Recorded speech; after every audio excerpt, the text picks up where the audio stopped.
where am I going with all this? Life's worth living. That's what I'm trying to say with all this. Life's worth living, all right? It's not to say life doesn't get you down. Of course, like, it's probably not ideal if you chat when I'm literally next to you. How about that?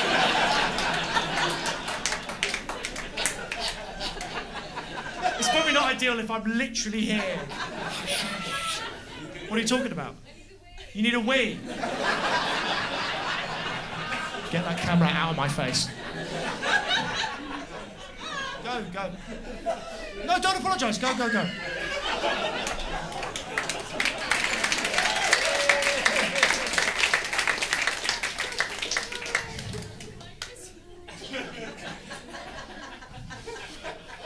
It is worth. Look, that's the point. It's not to say life didn't get you down. Of course, like, you think I haven't had setbacks? Think I haven't had I mean, look at me. I'm literally sat in the front row of my own gig.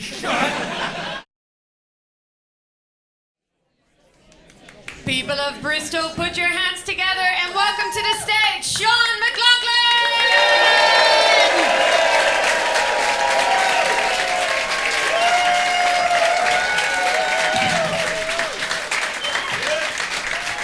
Thank you so much.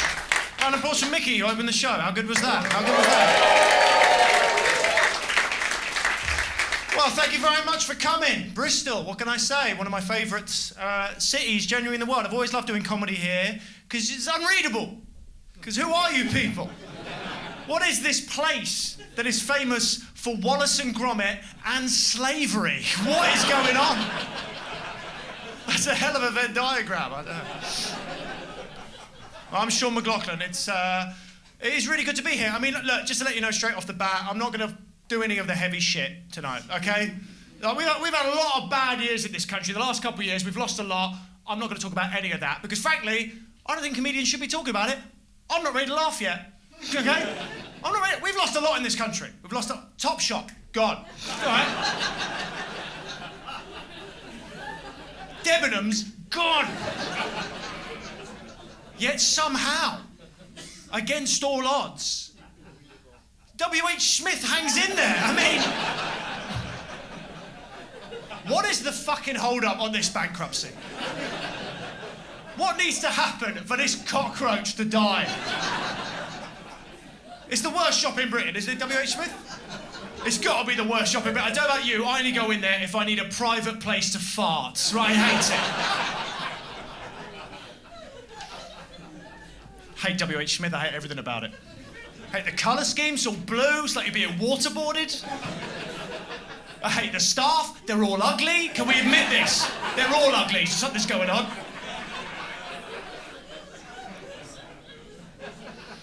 Sorry. Fuck, I've forgotten a bit already.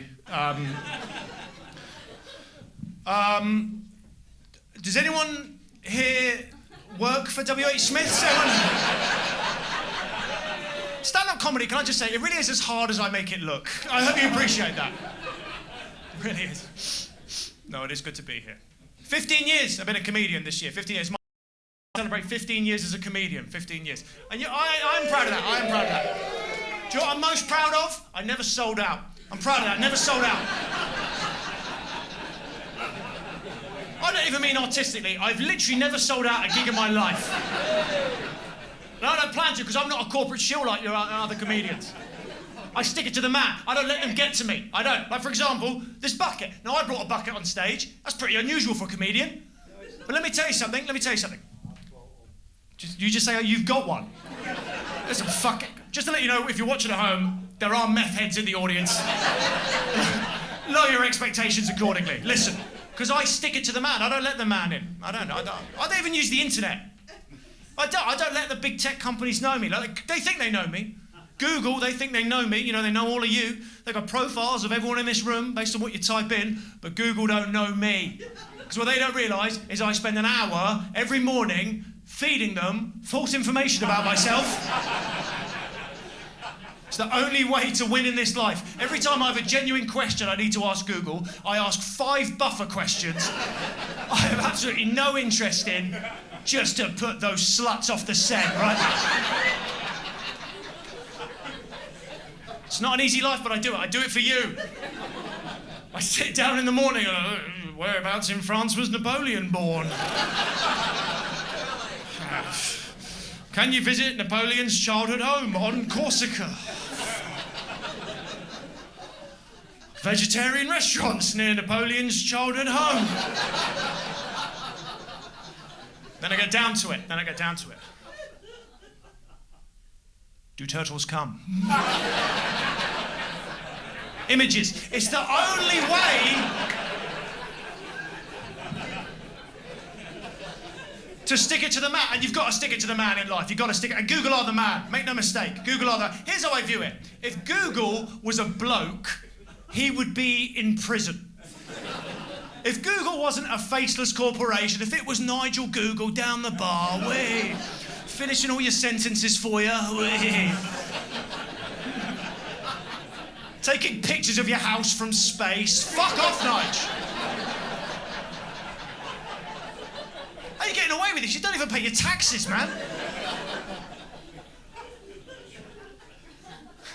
I suppose my main thing about Google is, they're just so American.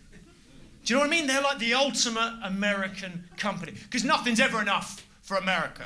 And nothing's ever enough for Google. I mean, my God, they still advertise. Think about that. Still advertise. What is your problem, Google? Who has slipped through the net? Who is watching an advert for Google today going, Google? Jeeves, is this true? They're relentless. I see adverts for Google every day of my life. I see an advert for Google. I saw one this morning. I was on YouTube. I was watching this turtle thing. It's none of your business. It's none of your business. And before the video, there was an advert for Google, which is very surreal because Google own YouTube. I don't know if you know that, but Google own YouTube. So it's very surreal when they go, hey, go on Google. It's like, I'm fucking hit. I'm on it. How much more can I give you? How much more of me are you going to take? You do it all. You do my email, you do my calendar, you take me around town, you've got photos of my knob. How much more do you want?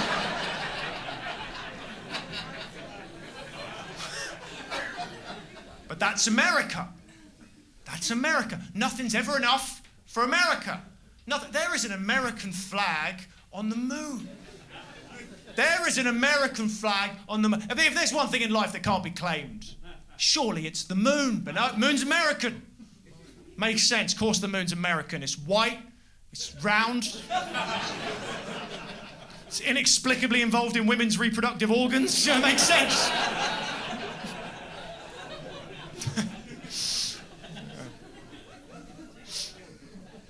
Nothing against Americans, by the way, if you've got any Americans in. I don't know if we do. Nothing against Americans. I love Americans. How could I hate Americans? My wife is Canadian. So there you go. And Americans and Canadians are the same. As you know, they're the same. Oh, they are. And anyone who tells you otherwise is trying to sell you maple syrup. All right? I am married, though. That's true. I'm married. Very happily married. Very happily married. That might be a surprise. Yeah, might be a surprise to some of you. I do give off what one police officer described as an extremely divorced energy.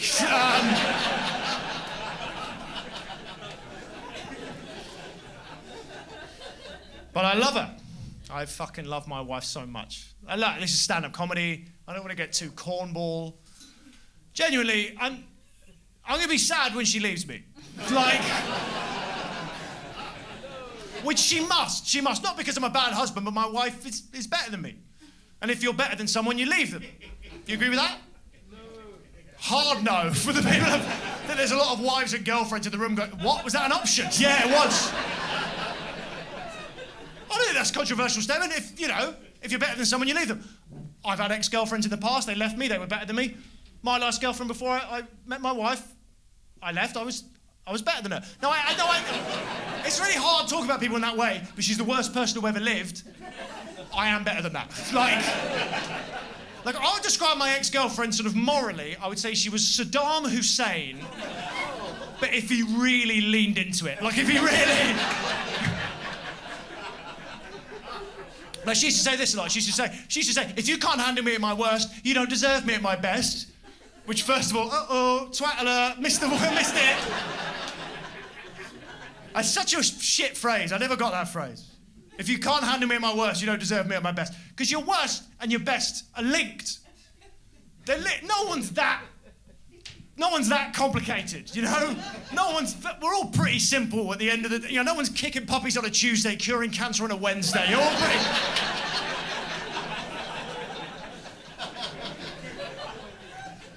My ex-girlfriend, at her worst, she would get aggressively drunk, she'd hurl abuse of my friends and family, she'd lower my self-esteem, I would say systematically, so I was scared to leave the relationship.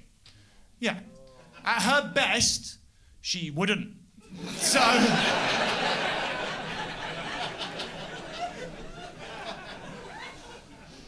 I left, as my wife must leave me. And I love my wife. I want to be good enough for my wife, but she deserves the best, and I'm not the best. She deserves a husband to be proud of. A husband to go, look at my husband. Look at those teeth, my God. You know, his laptop case isn't just a pizza box. Instead, what has she got? This is my husband. He's an unknown comedian. He used a debit card to cut my birthday cake. 4 years ago, he accidentally took ecstasy because he thought it was ibuprofen. That's not even a fucking joke, right? I'll tell you the story. We'd had a couple friends round. There was a bit of a mix-up. I double-dropped pills at 9:30 on a Sunday morning. Do you have any idea? I came up in home base.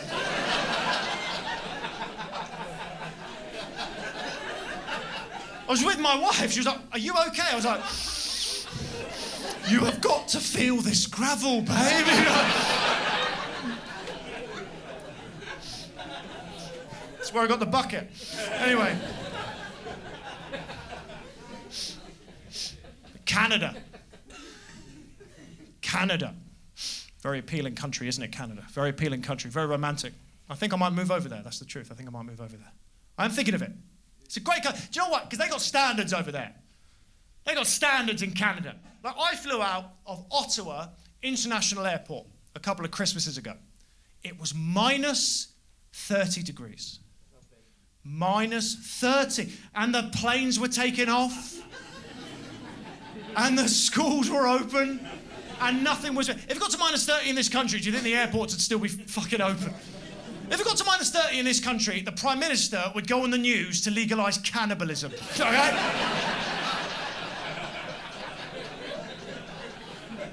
Minus 30 degrees, and the planes were taking off. I was on a train in the Midlands last week that got cancelled because there was Dairy Lee on the tracks, okay?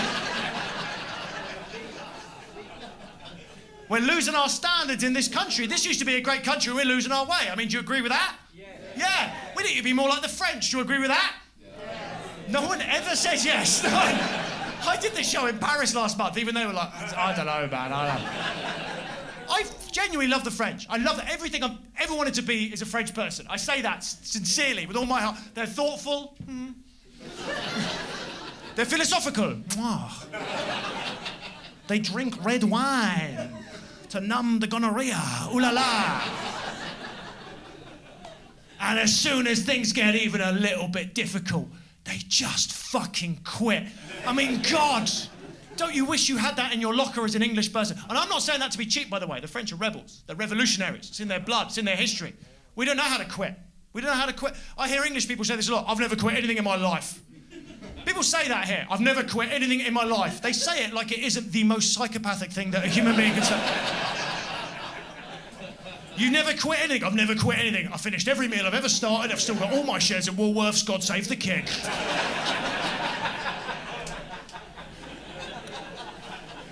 I'm intimidated by the French. I'm intimidated by how good they are at quitting. Like, that's why I never get it when people always say, French quit the Second World War. Yeah. It was shit. Doesn't always work, that one, but thank God for the liberal metropolitan elite. I mean, what can I say? Not allowed back in Guildford.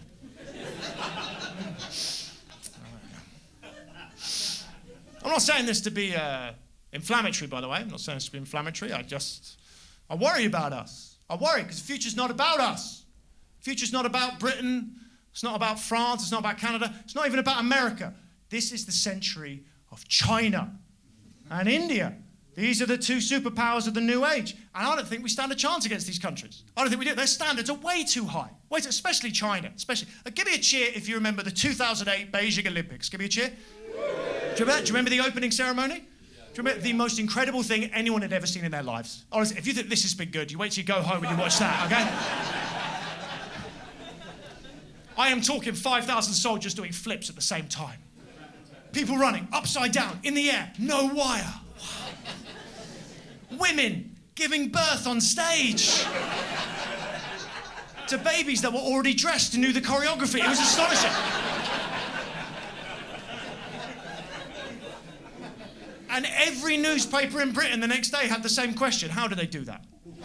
How did they do that? Do you think they were asking that in China about our opening ceremony in 2012? Be honest. Do you think they were saying, how did they do that when Dizzy Rascals sang Bonkers? Do you think?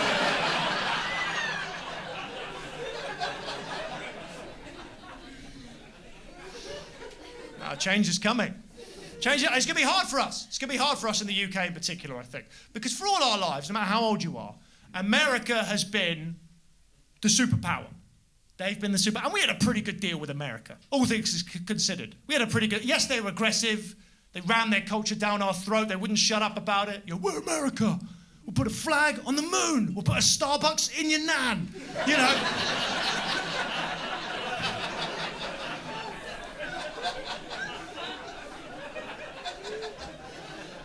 They ran their culture down our throat.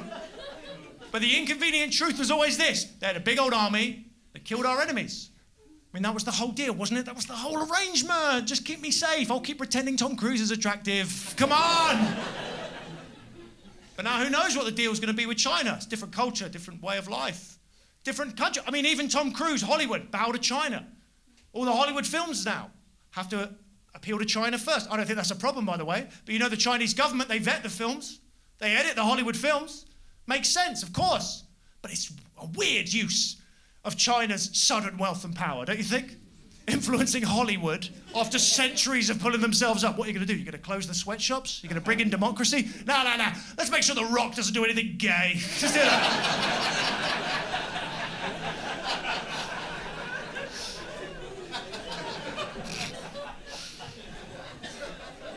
I mean, they're in this room right now. If I think about it, they're in this room. This is my phone. It's my phone. It's a Huawei.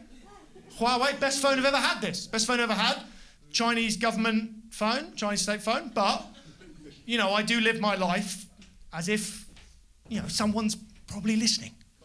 Probably, because everyone else is. You know, Facebook's listening, Google's listening. Some poor sat right now is in Chinese Central Intelligence on a headset and he's on Sean McLoughlin live in Bristol duty and he's just sitting there listening, and I bet I'm the biggest joke in the office. Bet his colleagues flick his hair. Is Sean dying on his arse again? Fuck off, he's having a good one.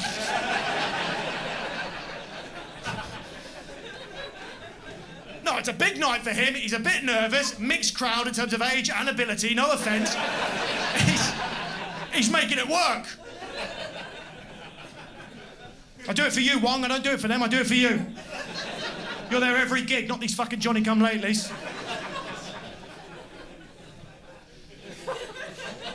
I respect him. I respect that man. I respect the Chinese people. I respect the Indian people. More than most of us in the West, I'd say.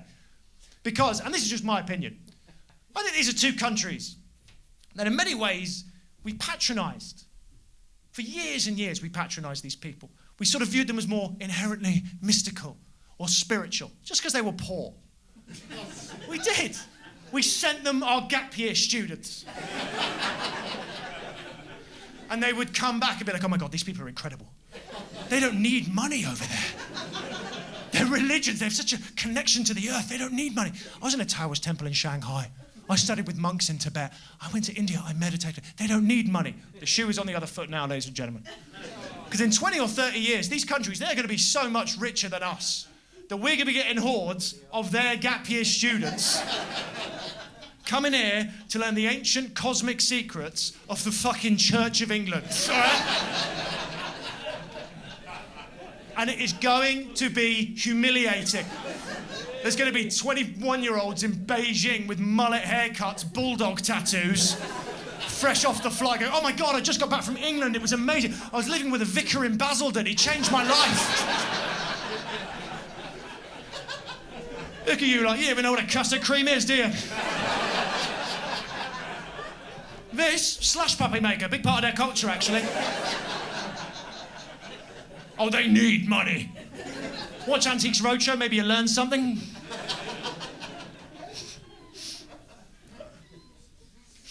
I got no beef, obviously. I think it's a good thing. Change is a good thing, especially for these countries. I mean, we have to embrace it. I mean, these are populations that have been in poverty for generations. It's good. They finally have a chance to be as rich and as happy as we all are. That was a joke. That was a joke. No, certainly the Chinese. When I talk about the Chinese, I don't mean the people. Chinese government, on the other hand. Now, look, I'm going to pick my words carefully. But the Chinese government, I think it's fair to say, there's a couple of bad eggs in there. Some real double yokers, you know what I'm talking about? They're up to some nasty shit. Your human rights violations, your concentration camp, your classic stand-up comedy. Fair.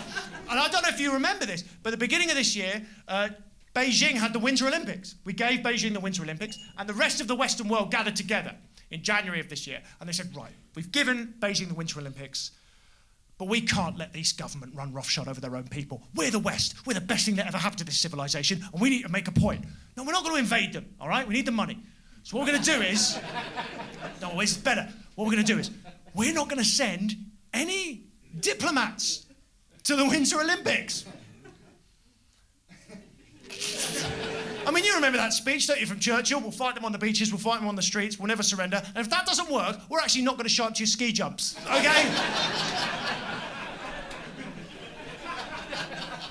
Look, I don't know anything about world politics. I don't know anything about world politics, I admit that. But trust me, I know everything there is to know about putting on events that no one shows up to, okay? saying all this stuff. I don't actually have opinions on any of this stuff, by the way, that I'm saying. I don't have any opinions on it. I'm just saying. I have to say something, you know. This is my job, I have to say something. I don't really have opinions. I really don't. Like when I was younger, I had a lot of opinions, but now I'm 34 years of age. And my entire worldview has sort of been narrowed down to two core ideas. And I'm going to say these ideas now because I actually think this is what tonight's show is all about. And the first one, and this sounds syrupy, but I want to say it, life is worth living. Life is precious, life is sacred, no matter how hard things get, how rough things feel. I think people can always forgive, we can always grow. I honestly think our best years are ahead of us, genuinely. Thank you. My second core belief is that we need to reinstate the death penalty in this country. So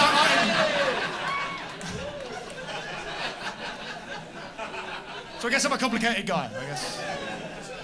The old me, you know, when I was a teenager, it was a different story. All I had was opinions. All I had was opinions. I was just an opinion with shoes. That's all I was. And I used to go around. I used to bark my opinions at anyone who'd listen to me. I'd bark them, no matter who they were. I'd go, yes to gay marriage. No to fox hunting. How dare you offer me a chalk ice while Guantanamo Bay is open.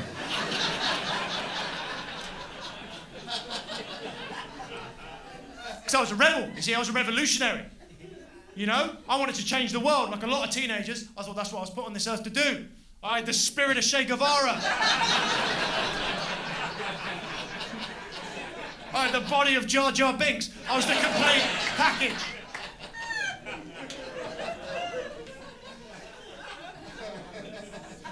And it culminated in this.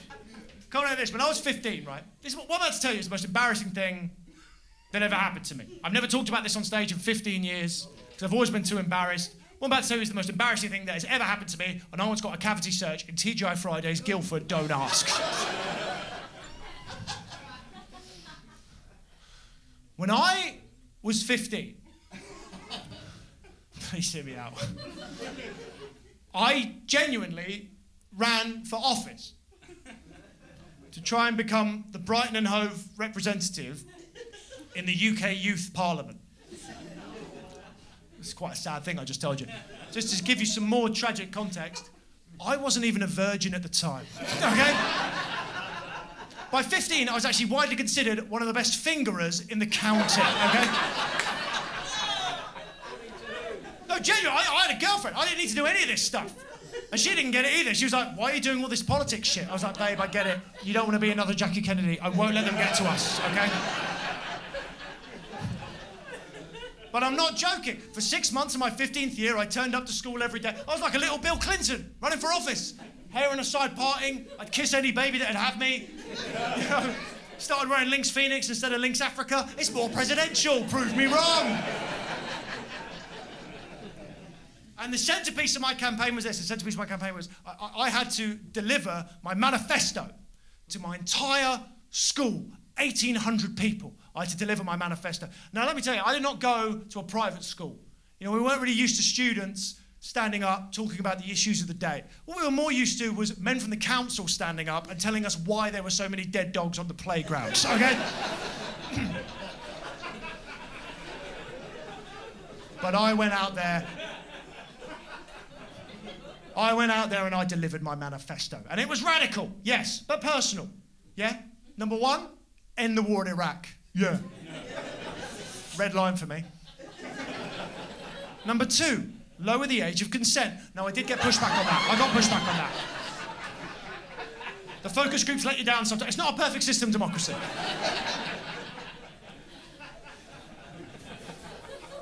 So I'm out there, I'm delivering my manifesto, I'm giving it both barrels, just like tonight. And I get a heckle. Now, people think I might be scared of heckles at this job, but I'm not, because the first heckle I ever got was the worst. Kevin Jewsome, sixth former, shouted out from the back of the hall, "Oh, you're so shit, man." And the whole school started laughing at me. The whole school, yeah. Now listen, you got to picture it. I'm 15. I'm 15 years of age. Whole school's laughing at me. I've got Lynx Phoenix getting all over the shop. And I'm just thinking, they're laughing at me? They're laughing at me. They're going to feel pretty stupid for laughing in a minute when I do my rap. Okay?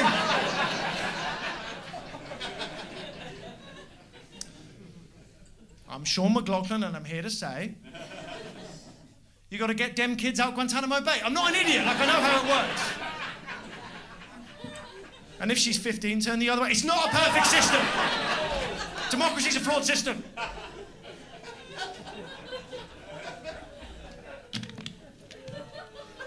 You have to stop cheering every time I drink a water. Oh, God. That was the old me. Missed that. Do you ever miss that? Being a teenager, being young, knowing what the world is. Used to know what it was all about. Now, what do I know? I don't know anything. You know. I just want to change the system. But now, I am the system. Because I tell you this right now, 34 years of age, and for the first time in my life, I'm on the grid. I'm on the grid, you hear me? 4 or 5 years ago, I was like you lot. I was feckless. I was grubby, you know? I was looking for a dark attic in Bristol on a Thursday night where a sort of enchanted scarecrow could scream at me for a little bit. But now, I'm on the grid, you hear me? I'm in the system. I got a car, I got a wife, I got tickets to see Dido next year. I'm in the system. I'm taking my bins out every Sunday like a Mormon. I'm keeping up with the Joneses. I'm going to the bank. I've never been to the bank before, and I ask you this, is there anywhere in this society that makes you feel less welcome than the fucking bank? Is there every time I go in there? Have you got online banking? Have you got online banking? Is that Play-Doh in your hair? Have you got online banking? I've got a check. I can't do that online. I've got a check. Well, you can use the machine if you want for the check. I don't want to use the machine. I'm a person. Also, it's got coleslaw on it. So just let me... It's reparations from TGI Fridays Guildford. Don't ask. No, I'm on the grid, you hear me? Keeping up with the Joneses, taking my bins out. And you got to keep up with the Joneses. You got to keep up. I never used to care. I never used to care what other people thought of me. But now I'm doing okay. You have to prove that you're doing okay. Like I asked a friend of mine. I said, well, what do I do to prove to my neighbours I'm not an absolute piece of shit? And he said, you've got to subscribe to this thing. It's called Oddbox. Right. Now, give me a cheer if you know what Oddbox is. Yeah. Are you a subscriber, any of you? No. Fair enough. Well, for those of you who don't know, I'm going to explain it. Just let you know in advance, you're going to be overwhelmed that anyone on this earth is so gullible as to sign up for this shit. Okay? So here it is. Throughout human history, farmers grew fruits and vegetables that were so disgusting, so misshapen and grotesque, no human being would buy them, no supermarket would stock them. They were thrown in a pit where they belonged. Then about 4 or 5 years ago, some bright spark had an idea. I think we could put all this unsold crap in a cardboard box and sell it to twats like me at a premium, right? So I'm now spending £45 a month, right? £45 a month on fucking courgettes with swastikas on them, right?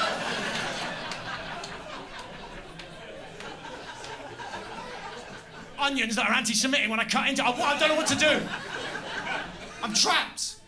I'm trapped because they've built the perfect business. It's precision engineered for weeders like me. Because how can you complain? How can you complain? How can you complain to a company that admits their product is unsellable? How can you complain? How are they the problem and not me? Call them up, go, hey, I got a really bad odd box today. Oh, well done us. Thank you so much. I mean,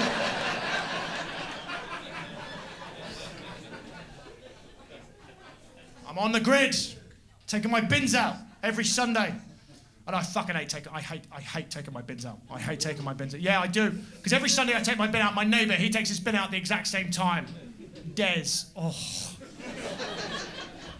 I don't know what I hate most about this guy. It's like he's got a sort of shit-eating grin. He's got that sort of British fear in his eye. Like,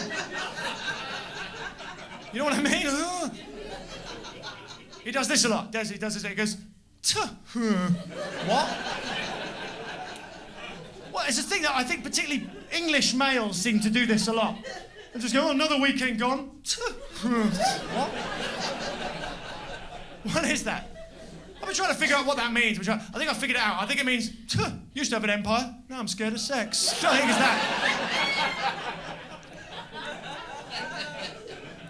But he's yapping at me, he's talking about his life. I don't listen to a word. I just think. I just go, come on, Des, come on. Propose a fight club. Come on, let's. Because I want to feel something in this life. Because I want to quit the grid. But I can't quit the grid. I can't quit. Because at the end of the day, my wife needs a visa. And you have to have your shit together to get a spousal visa in this country. I didn't know that. I thought it'd be easy. I was naive. I thought it'd be enough to just get married, just say to the government, hey, look, we're married. Let her in. No, this is what you have to do. You have to prove to the government that you're in love. Kind of Kafka-esque situation, isn't it? Kind of Kafka-esque. And they set the terms. They set the terms. So they basically say, right, in order to prove to us that you're in love, you need to send us all of your bank statements. Yeah. All of your holiday photos, and genuinely, all of your WhatsApp conversations to the government. Yeah, let me tell you something. Me and my wife's WhatsApp conversations would never imply that we're in love, okay? She called me a paedophile on our wedding day.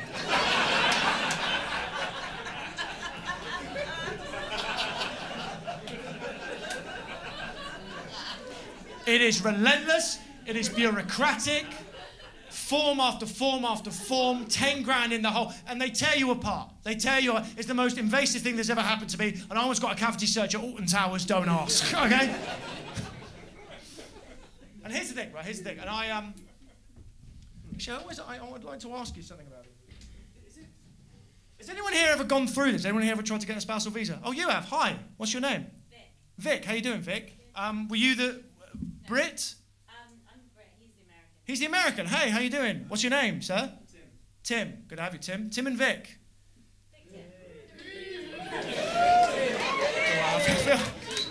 Not as much camaraderie in the room as I hoped.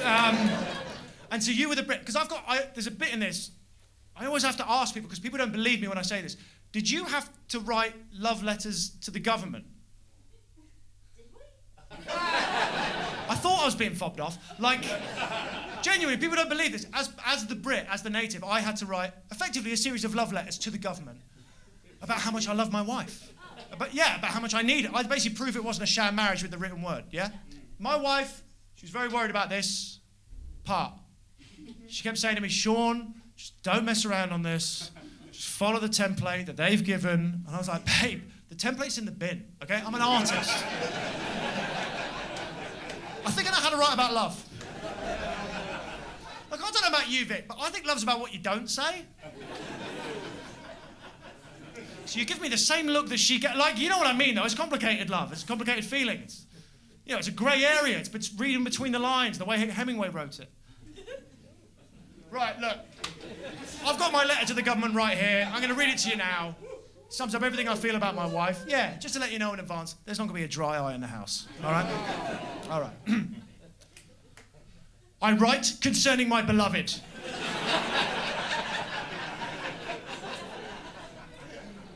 At dusk, she fries haddock. The memory of my dog fades. And that's love. I mean, that's love.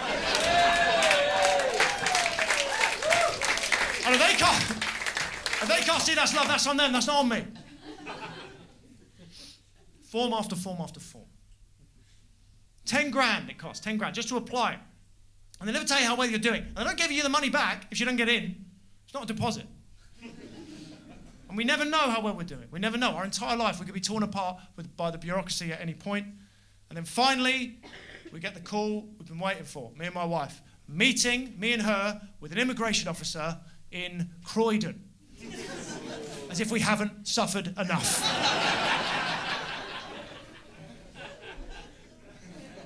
And the woman we met was really nice. She was a really nice lady. She was really nice. And she said this. She kept saying, look, I know it's hard. I know it's frustrating. But you have to look at it from our point of view. We're the British government. And we're just trying to stop sham marriages. And at this, my wife actually spoke up. She said, can I just ask, what do you mean by sham marriage? We keep hearing this phrase, sham marriage. What is a sham marriage? And the woman said, well, a sham marriage would be like, for example, you two got married just so she could stay in the country.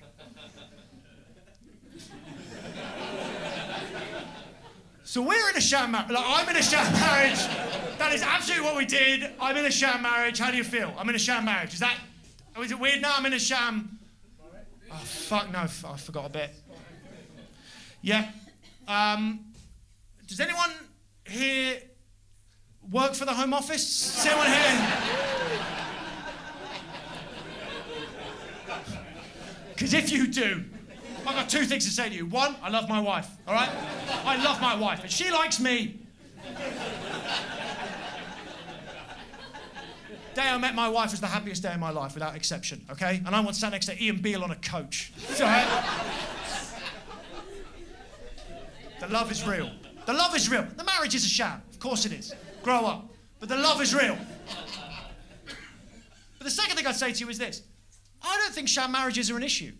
I genuinely don't. I don't think sham marriage is an issue. I think sham marriages are just a natural byproduct of the system we live in, whereby if you marry someone from another country, they get into the country. We all accept that, of course. If you marry someone from somewhere else, they should be allowed in, of course. But we also say, well, we need logical immigration policy in Britain. Well, which is it? Which one are we going to do? Is it going to be love or is it going to be logic? It can't be both. It can't. My wife has exclusive access to my knob, and now she gets to see Big Ben. Where is the logic there? Where is the logic? Like, I'll put it this way. My wife got it. My wife got her visa about 4 months ago, one of the happiest days. I couldn't believe how happy I was. She immediately told me she wanted an open relationship. I'm choosing to ignore that. Okay?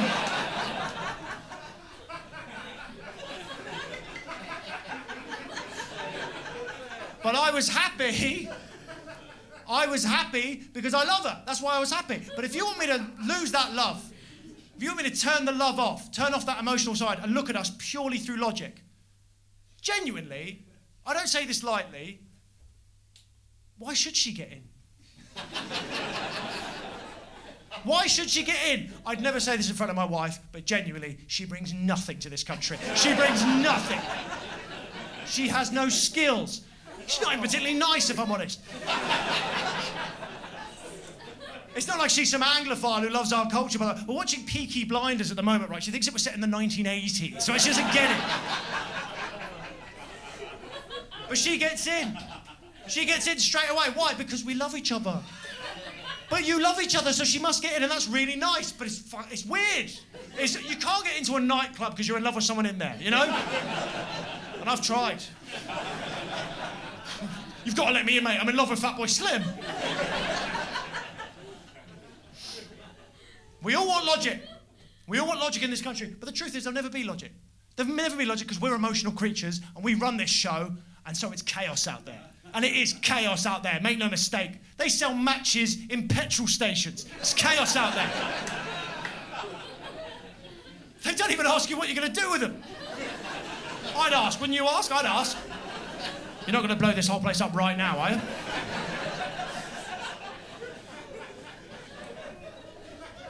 It's chaos. Like, right, I was listening to a debate show recently on the radio, and they were talking about cannabis legalization. And there was a bloke on there making some good points, and he kept saying there's no logic to the fact that you can buy alcohol in this country legally, but you can't buy weed, which is a far less dangerous drug. Some of you might agree with that, some of you might not agree with that. But the thing is, that argument ignores all the things that we can buy in this country that there's absolutely no logical reason for us to be able to buy. Like, yeah, you can't buy weed. Maybe you should be able to. Do you know what you can buy? Do you know what every single person in this room could buy tomorrow, if you wanted to, and there's no debate as to whether it's right or wrong? A horse.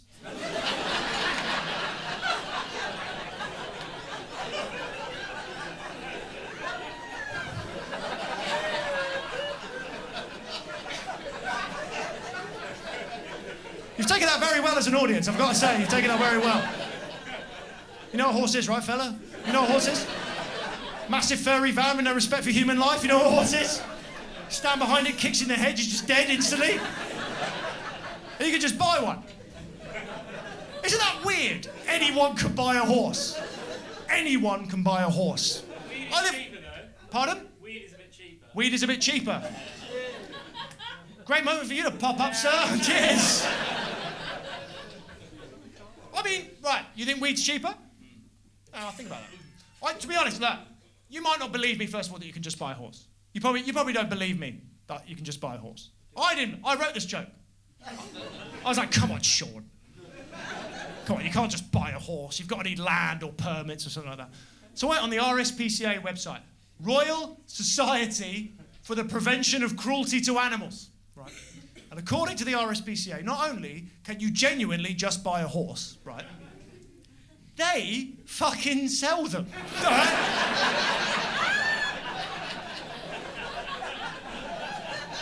I am not making this up.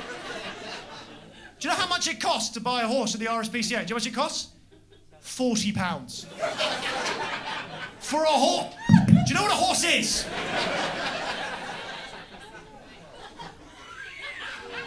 When word gets out that it's £40 a horse, things are going to change in this country fast. I mean, for a start, Uber are finished. It's over. It's done. You think Friday nights are rough as it is? You wait till every stag do in the country's got a steed dressed as a minion, all right? Everything's going to change. Maybe it'll be a good thing. Who knows? Maybe it'll be good. Go back to horseback. Think of the problems it could solve. Think of the problems. I mean, big problems at the minute. Cost of living crisis. Petrol's through the roof. People are worried, how am I going to get around? I can't afford to get to work. £40 horse, easy, one payment, that's it, £40 horse. One payment, that's it, you're finished. You might think, well, sure, come on, you have to clothe a horse. You have to feed a horse. Here's the thing with a £40 horse. No, you don't.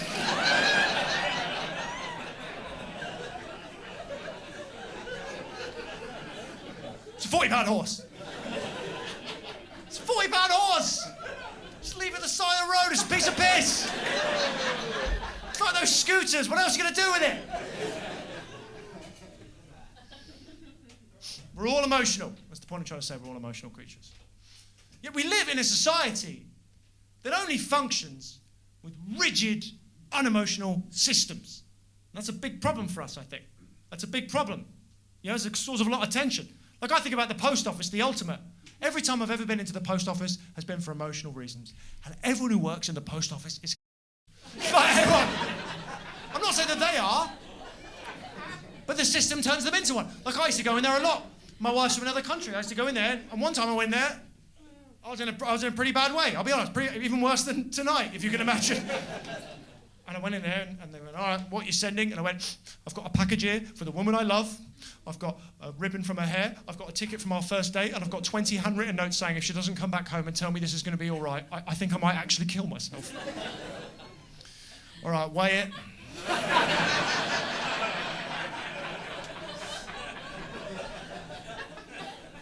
And that's it. That's how we live. That's how we all live in that grey area, the slipstream. It's tough. We are emotional. Like I'm very emotional. I accept that. I'm probably too emotional. I'm all emotion. I'm no logic. Like these days, I don't know about you. I don't even wait to the end of a sentence before I decide whether I'm getting good news or bad news. I emote so quickly. I have to. I actually don't think I'm the only one. I've got a joke I think sums us up. In order to tell you this joke, I'm going to have to reveal some information that's secret, so let's keep it in the room. But it has recently emerged that me and my wife are expecting a child. You have to let me finish. You have to let me finish. We're expecting a child to make some pretty serious accusations against me.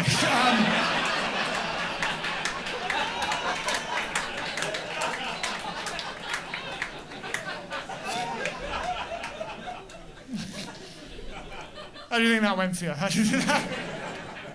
Yes, you're my type of audience. You're emotional people. There's no way this will blow up in our face. I like that joke. I like it because it's sort of offensive, but it isn't, you know? Because I don't really do offensive comedy. I'm not really interested in shock comedy, you know? There's debates in a minute about shock comedy. Is it right? Is it wrong? The main thing is I just think it's boring. I think it's easy. Anyone can do it. Anyone can just use an offensive word, you know, a trigger word, trick an audience's emotion into feeling something. You know, bombarding, paedophilia, necrophilia, rape, anyone. Because also, use your head. Murder, far worse act. Murder's the worst thing a person can do. But that word, murder, doesn't shock us like those other words. It's far more socially acceptable. Yeah? Right, if you don't believe me, let me just ask you all a question, right? Do you think that Sophie Ellis-Bextor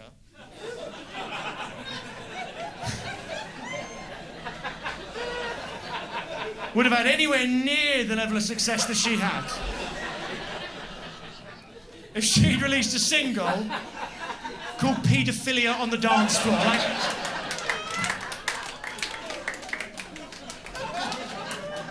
you're ever going to burn that goddamn house right down? Don't you know what they're doing in there? Certainly don't think Agatha Christie was ever going to write a Poirot novel called Necrophilia on the Orient Express. What's the twist? You all fucked him? Is that the twist?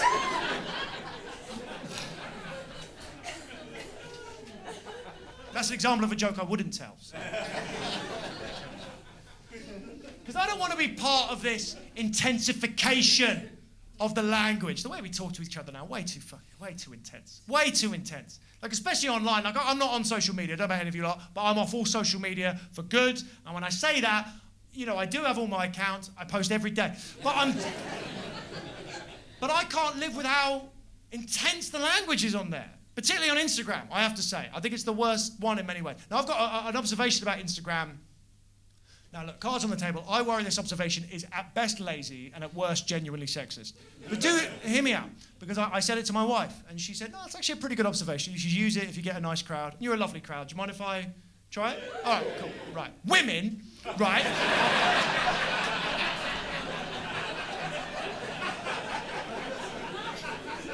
Hear me out. I just think the way that women interact with each other on Instagram is way too intense and needs to be dialed back immediately and permanently, you know? Like, if I post a photo on Instagram, I'll get a couple of comments. You know, my friends might write something stupid, what time's the dog parade? It does.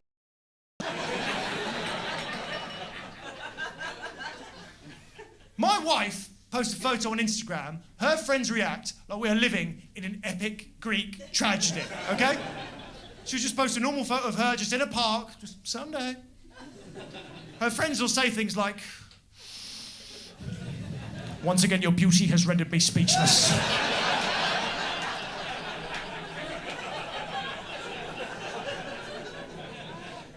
I will place a dagger in my heart if you do not tell me where you got thine dungarees.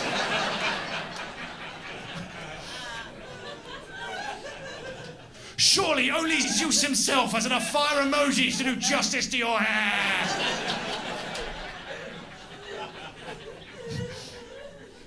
Bit of fun. That's why I'm off it. Trying to be the social medias. It's hard, isn't it? Because it's addictive. That's the point. They build it to be addictive. And it's media. We forget about that bit. It's still media. So it's like a news source. Twitter is a news source. And it's addictive. I mean, the old media, the mainstream media, some people call it the lame street media. It's pretty funny. You give them that. Like, it has its issues. It was never habit forming, you know? Like, I've never had a homeless person run up to me in the street and go, hey man, you got a fucking copy of the Times? Like, you shouldn't be addicted to the news, is the point I'm trying to say. And the newspapers in general, the physical newspapers, I don't know. I think we're going to miss them. I think we're going to miss it. Because in 10 years, I think it's fair to say newspapers, physical newspapers will be gone.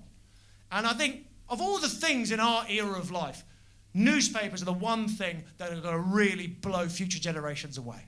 They're not going to be able to handle it. Like, imagine telling a kid in 30 years what a newspaper was. They'd be like, you're telling me there was a 7,000-page document with all the news in it and all the sport, and some of them just had tits in. I go, yeah, that's what we had before the internet. We had this sort of big Argos catalogue full of news and sport, and yes, topless women, but also money advice, war photos, Garfield comics. It was a very complicated time. What was it, like once a month you'd get it? Every single day of your life. There was a new one waiting for you at your doorstep every day of your life. What, there wasn't like a shop that you went to? This is going to sound crazy. We hired children to bring them to us.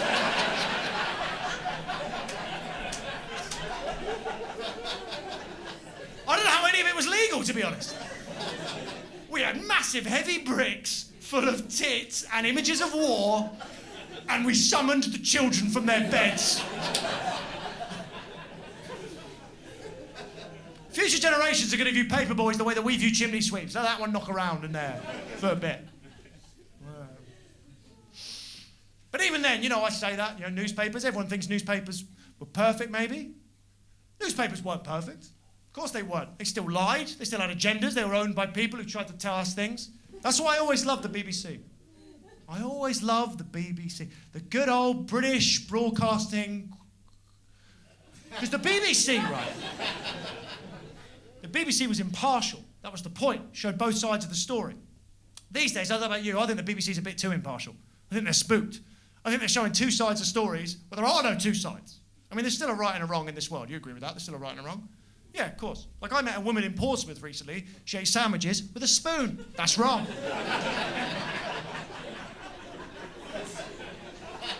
But I couldn't say that on the BBC. I couldn't go on the BBC and be like, look, you shouldn't eat sandwiches with a spoon, all right? Not unless there was also someone there from the South Hampshire Sandwich Spoon Alliance telling me to get out your London bubble, find out how people in Britain are really eating their sandwiches. Everything on the BBC has to have two sides, everything. And I'm now going to tell you a joke that has literally never worked once, okay? Okay? Everything on the BBC has to have two sides, everything. They can't even show Planet Earth anymore, celebration of the natural world. Not unless they also show Jeremy Clarkson's greatest oil spills, you know? They can't even show Dad's Army, that wonderful sitcom about pensioners fighting in the Second World War. It's too one-sided. The only way they can show Dad's Army on the BBC now is if they made a second sitcom about Nazi babies. That is the best joke in the show. No one ever laughs at it. Do you not? You get it, right? I think it's... All right, I've been doing this joke for a little while. I've actually been working up this idea. It's actually called Don't Tell Himmler. I think it'll be a big hit. All right? It's got like Rugrats, except they're cartoons. You got guns. You spilled juice on the killing list. Don't tell Himmler. Bow, bow, bow. Is this thing on? What time is it? Look at that. You all right? What time is it? Bloody good question, Mom. What time is it? Time to wrap this up. Fuck, I'm tired, man. It's been a good show, this. You kept... Yeah.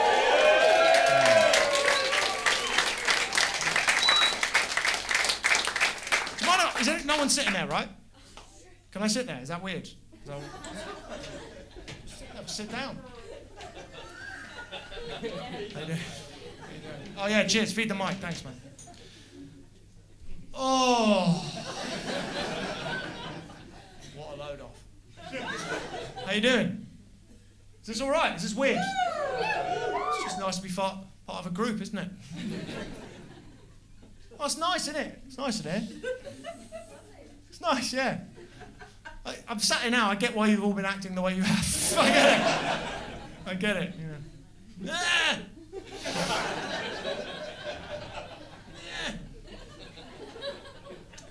Where am I going with all this? Life's worth living. That's what I'm trying to say with all this. Life's worth living. All right? It's not saying life doesn't get you down. Of course, like, it's probably not ideal if you chat when I'm literally next to you. How about that?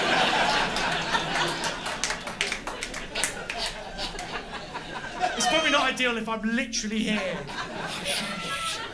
What are you talking about? You need a wee. Get that camera out of my face. Go. No, don't apologise. Go.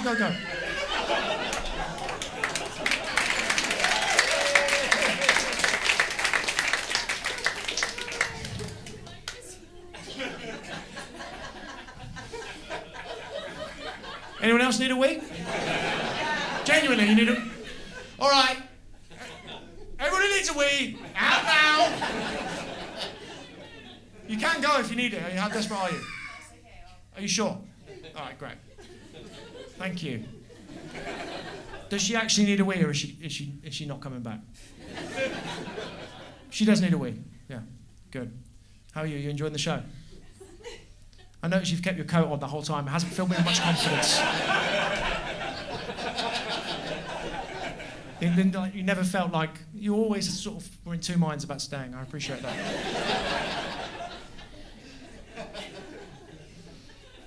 Life's worth living. Fucking hell.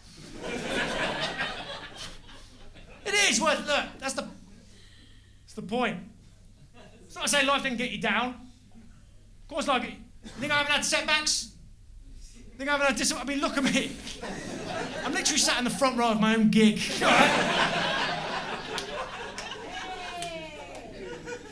Back in. Good. Don't apologise. You've been really respectful the whole night. I appreciate it. That's better, is it? I don't need a blow-by-blow analysis of it. I have gone for wheeze before. It is better afterwards.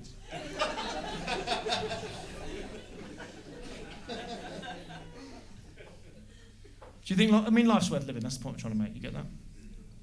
You get setbacks in life, but that's what, look, I've had every setback you can imagine, all right? Laughed at the BBC for pitching Don't Tell Himmler, laughed.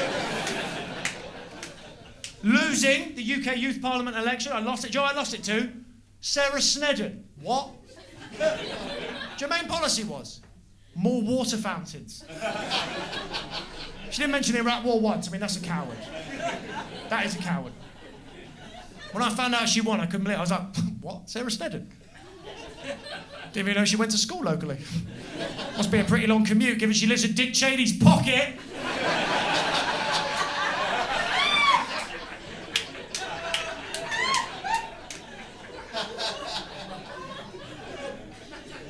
You couldn't throw me a bone? You couldn't. Oh, that's fun. 15 years I've been doing this. Sam, is it? Was that your name, Sam? Yeah. 15 years, Sam. 15 years. I was 19 when I started this, and I never sold out. Proud of that, Sam. Never sold out. Never sold out. And I could have done it. I was offered everything. They offered me the world. Offered me Netflix. I spat in their face. Going, I'm not doing Netflix. You kidding me? I don't let big tech in. Hen and chicken. That's my Netflix.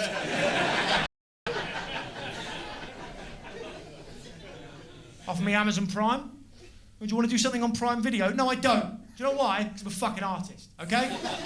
Call me old-fashioned, call me stubborn, but I'd rather people didn't discover my work as a byproduct of ordering a broom, okay? It's called dignity and I shit it.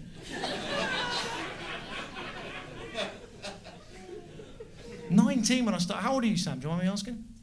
27. My God. I was doing this when I was 19. I had nothing, Sam. I had nothing. I had no friends. I had no qualifications. I had no connections. I just pounded the pavement every day because I just wanted to connect with people. I was angry. I was horny. I was an incel, Sam. I admit that. But I had a heart of gold. And I just wanted to do this.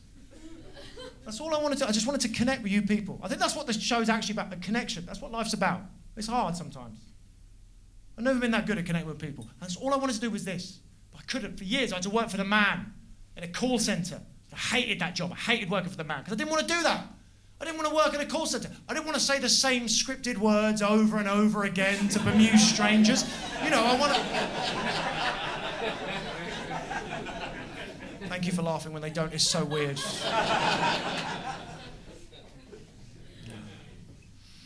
I just thought maybe one day, you know, I thought maybe I could save someone one day. It's a bit hoity-toity, I appreciate that.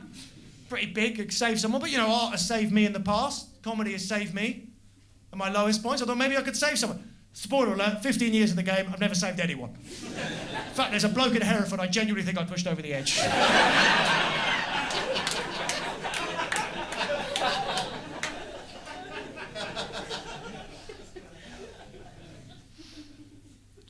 She's asleep.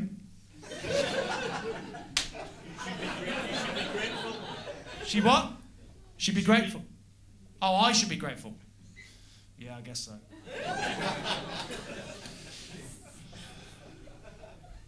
What do you do, Sam? Do you mind me asking? I'm a student mental health nurse. Mental health nurse. Well, you must be having a field day.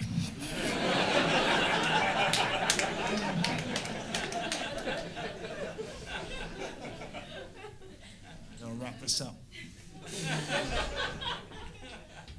What's this all about? What's this show all about? You and how good you are.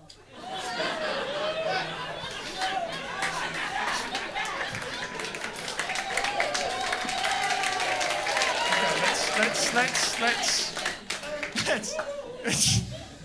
I mean, normally I don't accept standing ovations from people who've been asleep for half the gig, but I do appreciate it. I do appreciate it. Waking up after that.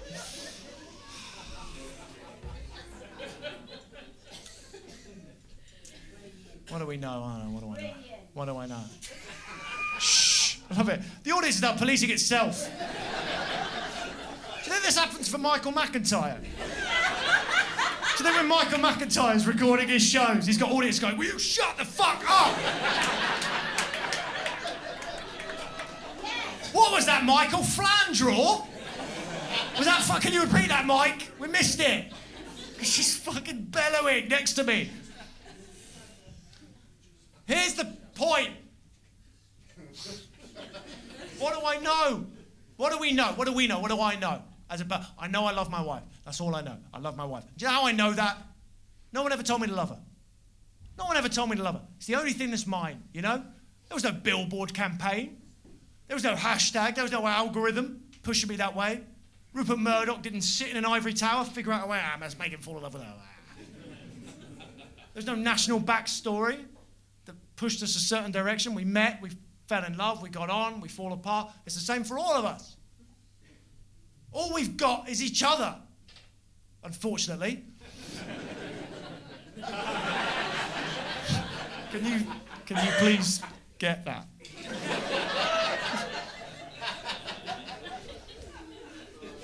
I don't know if you've ever given standing ovations, but they don't tend to be followed immediately by falling asleep.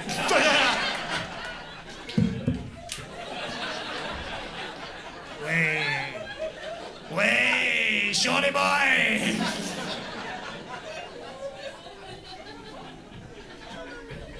Do you know how much tonight cost me? Thousands. Don't worry about it.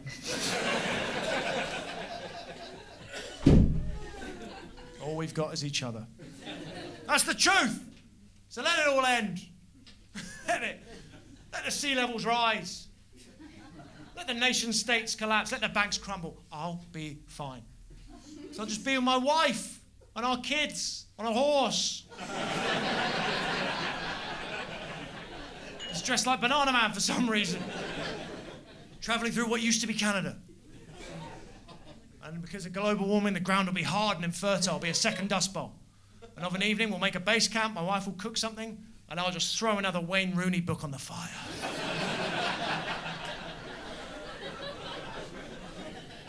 And sometimes when I'm in the right mood, I'll get the kids together. I'm going to go, oh, come on, Phil, come on, Wong. Come on. Come on, let me tell you about the old world. I'll be like, oh, I don't want to hear about newspapers again. It's not about newspapers this time, Phil. Fuck. Hate you. Phil is a prick. You find out why in a minute, but he's a prick. I go, listen, when I was your age, right, we had this thing. It was called the man. And the man dominated our life. Everything we did was in service of the man. And in return, he paid us. He gave us money to keep us quiet.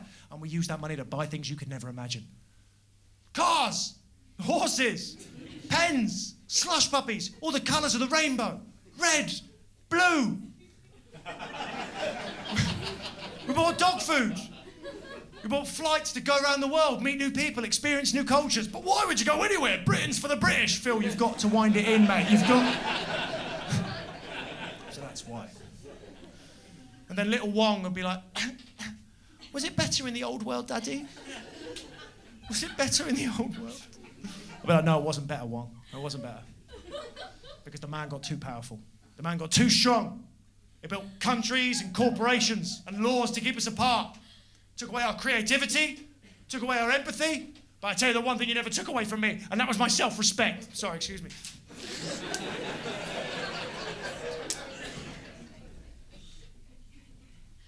There is literally 40 seconds left.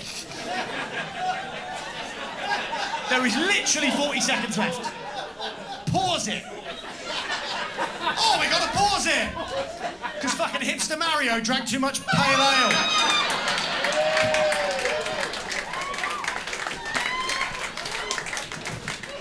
I hope you're all proud of yourself. Big night for me, this. Big night.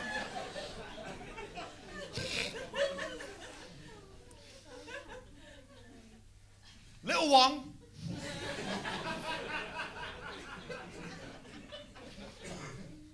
Was it better in the old world? No, it wasn't better, Wong. No, it wasn't. Because the man got too powerful. Actually, I've done that bit.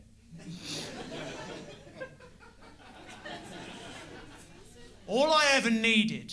This is back in the camp, remember that. He's living in there rent-free, I'll give him that. He's got in there. All I ever needed was your mother. That's all I ever needed. And the man let all this other stuff get in the way. Now, all I've got is your mother, and that's all I need. And my wife will look at me, she'll have a tear in her eye. She'll be like, I love you too, honey. I'll be like, I fucking love you so much, babe. I'm such a good artist. You look so fit in those post-apocalyptic rags, babe. And we'll put the kids down to sleep. And we'll go for a walk, me and my wife. Every night, just go for a walk. The land is ours again. Look up at the moon. Now, under new management. My wife will just look at me every night. Just pop into W.H. Smith. Do we need anything?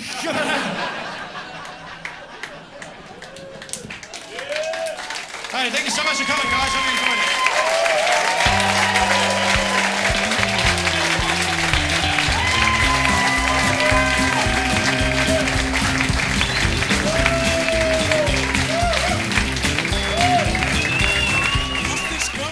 What's the recording going on? They're putting it like, you know when you watch a TV show, like you know, like when you watch like CSI Las Vegas, and like they're in a bar and they're showing something on the telly in the bar. That's what this is going on. Because usually they show like sport, but actually they've realised it's cheaper for me to just record a full special that is shown on in the bar at CSI Las Vegas. Isn't that mad? But look, it's a break's a break, you know what I mean? Thank you very much.